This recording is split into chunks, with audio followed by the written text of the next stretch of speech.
Football বিশ্বকাপে আর কি করলে লিওনেল মেসি গোল্ডেন বলটা পেতেন? ফিফার কাছে এমনটাই প্রশ্ন রাখলেন সুইডেনের সাবেক তারকা ফুটবলার ইব্রাহিমোভিচকে আপনারা সবাই চিনেন। উনি ধারাভাষ্যকার হিসেবে কাজ করে। উনি কিন্তু সুইডেনের একজন তারকা ফুটবলার। এছাড়াও উনি বার্সেলোনায় লিওনেল মেসির সঙ্গে কিন্তু অনেকদিন ফুটবল খেলেছেন। তো আমরা জানি এই বিশ্বকাপের ফাইনাল ম্যাচে কিন্তু স্পেনের কাছে আর্জেন্টিনা 1-0 গোলে হেরে যায়, যেখানে সবাই ভেবেছিল আর্জেন্টিনার লিওনেল মেসি হয়তোবা গোল্ডেন বলটা জিততে পারে।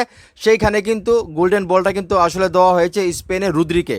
এবং সবাই কিন্তু একটা কথাই বলতেছে যে এখানে এই বিশ্বকাপে লিওনেল মেসি অলরেডি 8টা গোল করছে এবং 4টা অ্যাসিস্ট করছে। সেই ক্ষেত্রে সবার চাইতে যোগ্য দাবিদার হলো লিওনেল মেসি গোল্ডেন বল পাওয়ার জন্যে, যেহেতু উনি একাই এই দলটাকে ফাইনাল পর্যন্ত নিয়ে গেছেন। অন্যদিকে যদি আমরা রুদ্রির দিকে দেখি, উনি কিন্তু এই বিশ্বকাপে একটা অ্যাসিস্টও করতে পারে নাই, একটা গোলও করতে পারে নাই। যদিও ফাইনালের মধ্যে উনি ভালো ফুটবল খেলছে সেটা অবশ্যই স্বীকার করতে হবে, তারপরেও কিন্তু গোল এবং আমরা যদি অ্যাসিস্ট দেখি ওনারও কিন্তু মানে জিরো বলতে হবে। সেইখানে কিন্তু সবার মনে শুধু একটাই প্রশ্ন জাগতেছে যে লিওনেল মেসি কিসের কারণে আসলে গোল্ডেন বলটা পায় নাই। তো সেই বিষয়েও কিন্তু এখন ইব্রাহিমোভিচ আসলে ফিফাকেই প্রশ্ন করতেছে যে লিওনেল মেসি এই বিশ্বকাপে আর কত ভালো ফুটবল খেললে বা আর কি করলে একটা মানুষ আসলে গোল্ডেন বলটা পাইতো, মানে সেই প্রশ্নটা মানে জিজ্ঞাসা ফিফাকে হলো ইব্রাহিমোভিচ। এটা কিন্তু আমারও প্রশ্ন, কিন্তু নর্মালি চিন্তা করে দেখেন, যেহেতু আর্জেন্টিনা ফাইনালে গেছে এবং আর্জেন্টিনাকে ফাইনালে নিয়ে গেছে লিওনেল মেসি, সেটা আমরা সবাই জানি। এবং এই টুর্নামেন্টে উনি একাই করছেন 8 গোল, দ্বিতীয় সর্বোচ্চ গোল এই টুর্নামেন্টে, এবং উনি 4টা অ্যাসিস্ট করেছেন এবং উনি আর্জেন্টিনাকে একা টেনে ফাইনাল পর্যন্ত নিয়ে গেছেন। সেই জায়গার মধ্যে ওনাকে গোল্ডেন বল দিবে সবাই, মানে একদম বিশ্বাস যে লিওনেল মেসি 2026 ফুটবল বিশ্বকাপের গোল্ডেন বলটা পাইতে যেতেছে। সেইখানে ফাইনালে স্পেনের কাছে 1-0 গোলে হারছে আর্জেন্টিনা, এরকম না যে 4-5-0 গোলে হারছে, 1-0 গোলে হারছে।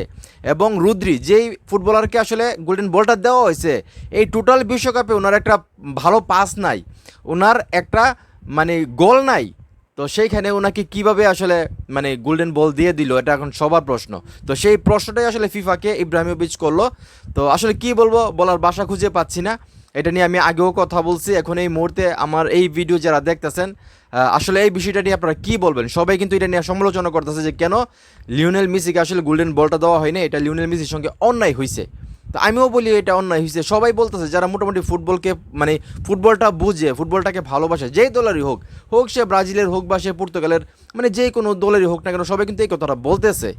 তো আমি আসলে জানি না ফিফা কেন লিওনেল মেসিকে না দিয়ে আসলে রুদ্রিকে এই গোল্ডেন বলটা দিছে। এটা সবাই বলতেছে মেসির সঙ্গে অন্যায় হয়েছে। তো এখন এই মুহূর্তে যারা আমার এই ভিডিও দেখতেছেন, আপনারা মন থেকে বলবেন, মানে একজন অন্য দেশের ভক্ত হিসেবে না, একজন সাধারণ পাবলিক যারা ফুটবলকে ভালোবাসেন, সেই সাধারণ মানুষ হিসেবে আপনাদের কাছে আমি জানতে চাই যে যে কাজটা করা হয়েছে এই বিশ্বকাপে, মানে গোল্ডেন বলটা আসলে মেসিকে না দিয়ে রুদ্রিকে দেওয়া হয়েছে, এটা কি আসলে যৌক্তিক হয়েছে? এটা কি ঠিক হয়েছে? মানে রুদ্রি কি আসলে লিওনেল মেসি থেকে পাওয়ার যোগ্যতা বেশি রাখে না? আপনাদের কি মনে হয় সেটা অবশ্যই কমেন্ট করে জানাবেন এবং ভিডিওটা ভালো লাগলে অবশ্যই শেয়ার করবেন।